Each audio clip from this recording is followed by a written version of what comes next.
Here we go. 15.5. Of Marcus Tullius, Cicero, posibit of placed also verba, these words, in which quibus, the stultiam, the stupidness, and the inam, the emptiness of this means of speaking, gravita, seriously, and vere, truly, is to be detested. Demodo, provided that, in quid he says, they are hoc constat, which is impersonal, means it's agreed that neither the infantium of him, this where you get infants from, it means you're not able to speak.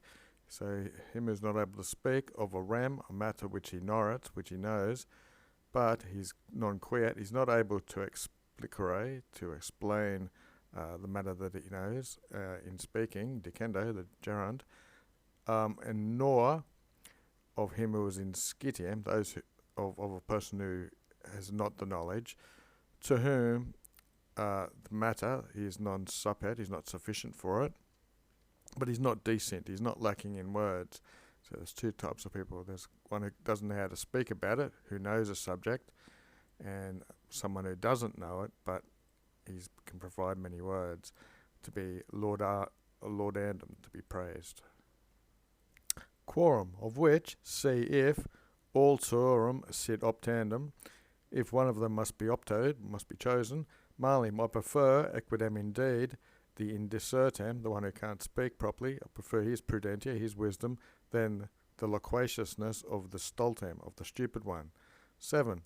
Likewise, in the book, primo, the first book of the orations, these words are posited, are placed. So this is what he has said.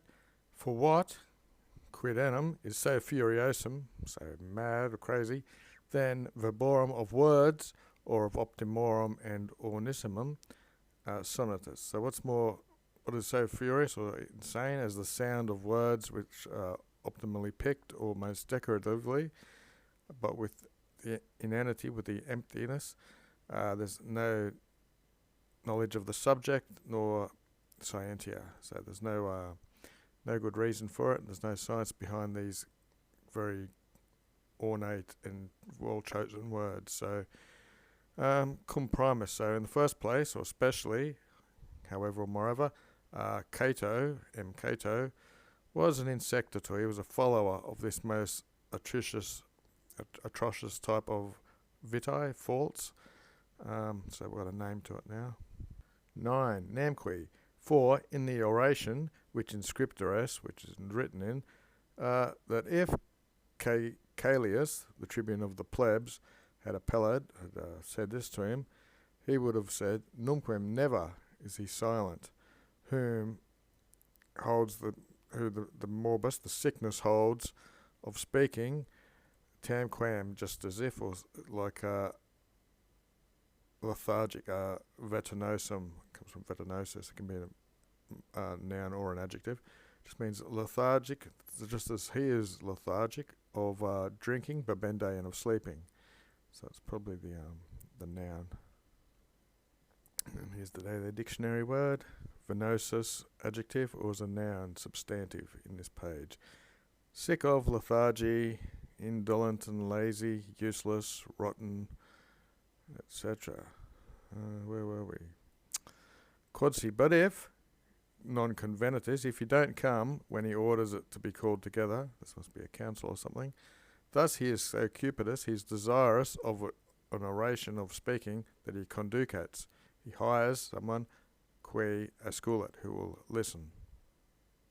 Itaque, and so, auditus, you will listen, but you will not auscultus, you will not really listen, you won't take in the words. Just as if, tamquam, he is a pharmacolopium, like a snake oil salesman, or you can see it's a pharmacist, but a quack doctor. For the verba is, for his words, they are audiuntur, they are heard, verum, but no one will commit themselves, there's the say, if it is sick, if he's sick. So you hear what the doctor's saying, but you won't commit yourself if he's sick, because you don't trust him, he's a quack. 10. Idem, the same Cato, in the same oration, idem oration, the same Calio, tribune of the plebs, he approbes, he reproaches him for his vilitatem. When you're vile, it means cheap, for his cheapness, not only of speaking, but even of being silent. So we know he's hired people to listen, but he says you can hire people even be quiet.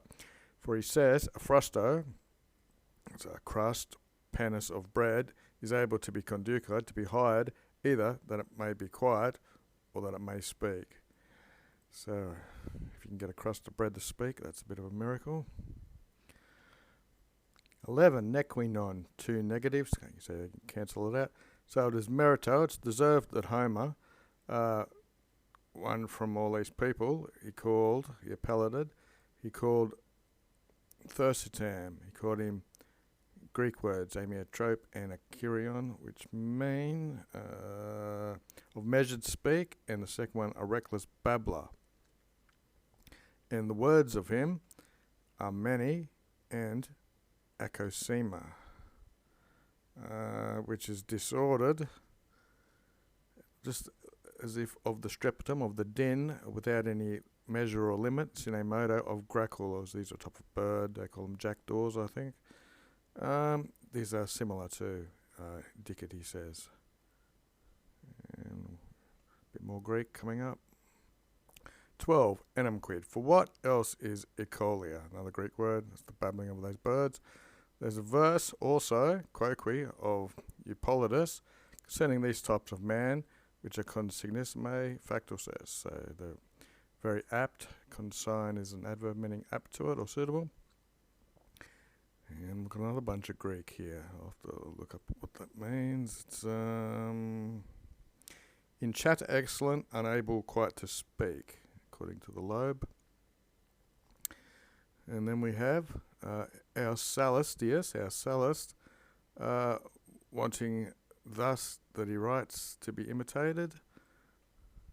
So 13, our Sallust, he says to be loquacious, more than facundus, which means talking more than being eloquent. 14, quopropter, on account of which reason Hesiod, another famous Greek, the most prudissimate, the most prudent, most wise of the poetarum, of the poets, he says the linguam should not be vulgandum, the tongue should not be commonplace or vulgar, but it should recondern, it should ought to be hidden away or stored up or something. He says proinde, just as if it is just as a thesaurus, as a treasure. And of these, in promendoing, in producing or something, you might say much more gratia, much more pleasantness or something like that. If it is modesta and parca, sparing and modulata, so it's got a musical sort of quality to it. So there's a bit of Greek here. It's got the greatest treasure of a man wins the most favour when it spares its words and is measured of a movement. Anyway, that's something similar to what it says. Now we have also of epiacharmon, which is not in skeet, which is not unlearned or stupid, that has these words in it itself. Ooh, another more Greek, lot of stuff here. It says, thou art not skilled in speech, yet silence cannot keep. Ex quo, from which or from who, this guy here, prefecto assuredly is sumptumus, is taken up from. He, when he is non posset, not able to speak, is not able to be tachore, is not able to be silent.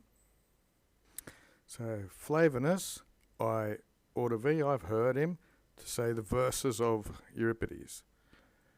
Of unrestrained mouth and of lawless folly, it's a disaster to the end. That's up there. Not only these things ought to be accepted, these are deeds you should not or take in or accept, which are impious or illicita or unlawful to be said. Probably strange things to say, but especially maxime concerning these men also, is that they're able to be called stupid and immodest, blatteribusing, they're blathering idiots, of which their lingua, their tongue, is so prodigal.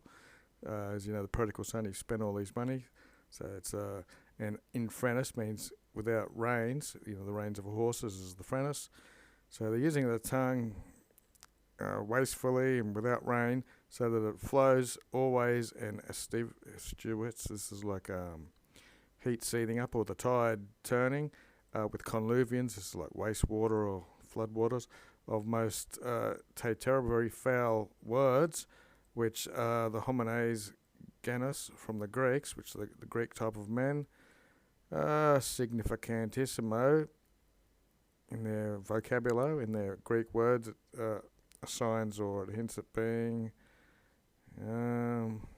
what's it mean in Greek? Given to talk. They are appellator, they're called. And that's it.